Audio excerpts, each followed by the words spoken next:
Salut à tous et bienvenue sur ce nouvel épisode de la chaîne Le Gars qui filme. En ce moment, il fait très chaud, mon front perle de grosses gouttes de sueur. Nous sommes allés suivre justement pour parler du réchauffement climatique des chercheurs dans l'océan Antarctique. Sur le bateau, nous avons fait ce fameux sketch que vous venez de voir et nous nous sommes intéressés de près à ce que font ces chercheurs pour monitorer le réchauffement climatique qui est en train de tous nous faire fondre. Et nous avons passé un mois en mer.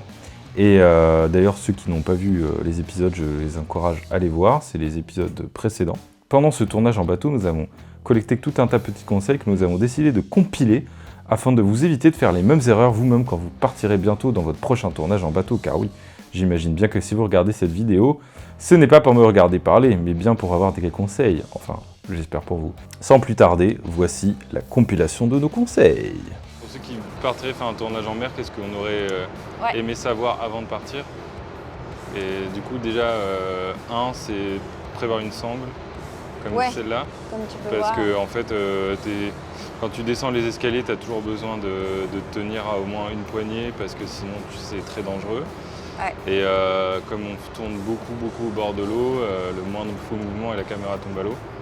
Donc, avoir une sangle comme ça autour du cou, c'est hyper important.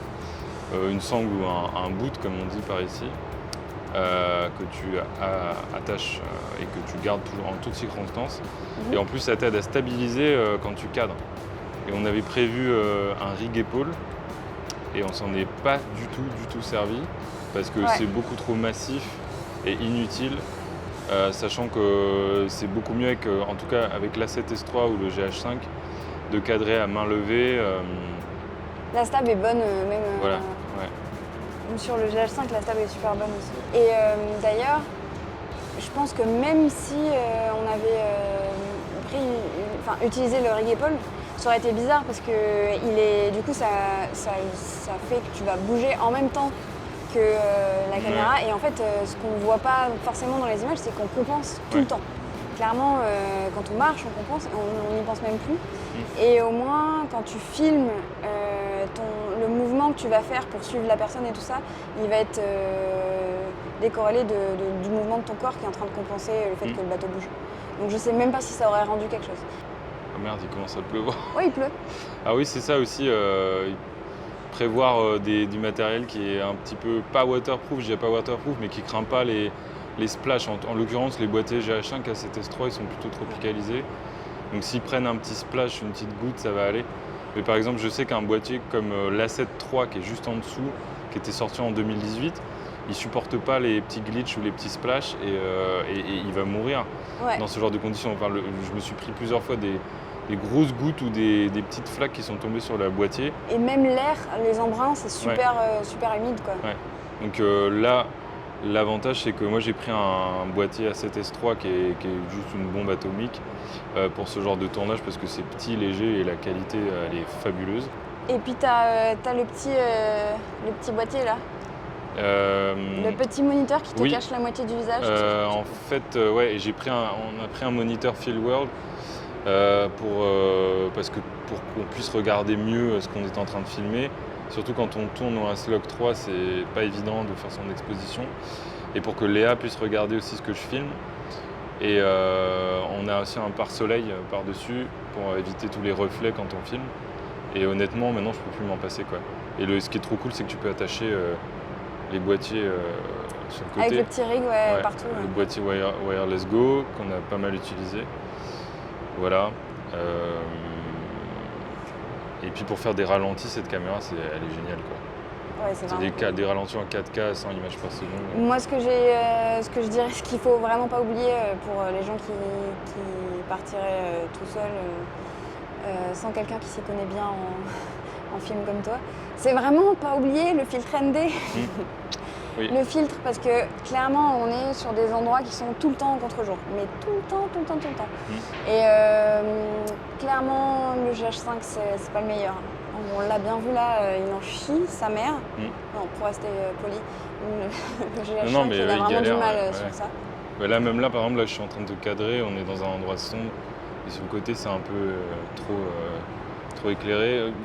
Et puis même pour simplement bien composer son image et bien l'exposer, le filtre ND En extérieur, il est vraiment primordial. Là, on a choisi des filtres ND variables. Bon, là, la marque, elle est excellente, c'est Tiffen, donc c'est parmi ce qui se fait. Enfin, on va dire, c'est quand même du haut de gamme. C'est pas le petit filtre à 20 balles, c'est un filtre qui coûte quand même 100 €.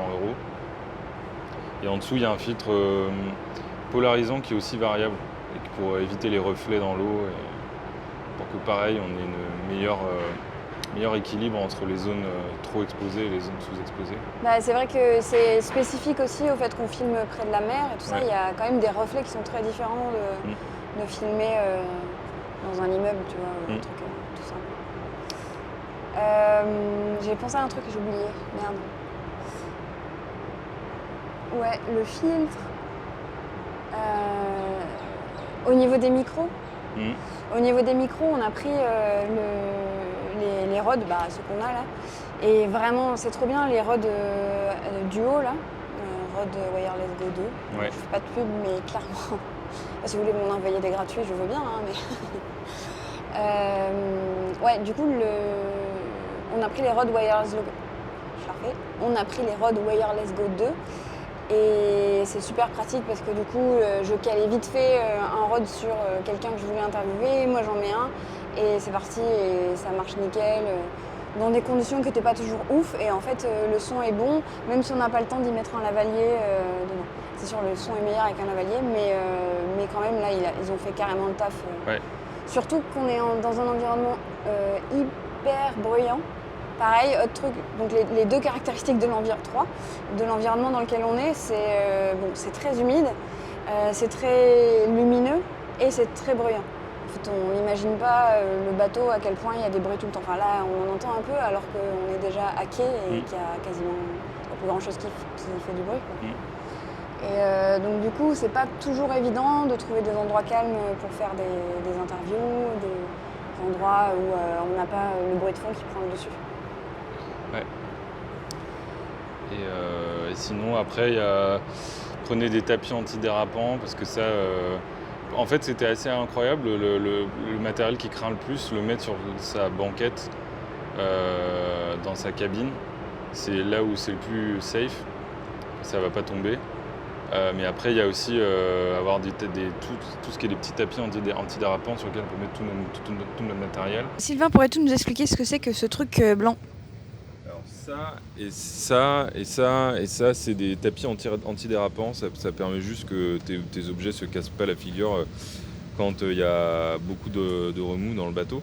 Et ça marche surprenamment bien parce que là, des chaises s'en vont, des objets hyper lourds. Et là, j'ai posé un verre, un bol. Enfin, c'est pas moi, c'est Léa qui a laissé traîner ces frosties là, mais bon. Et même les antidérapants inclus avec l'ordinateur. En dessous, normalement, j'ai mis un truc, ouais, j'en ai mis un petit bout.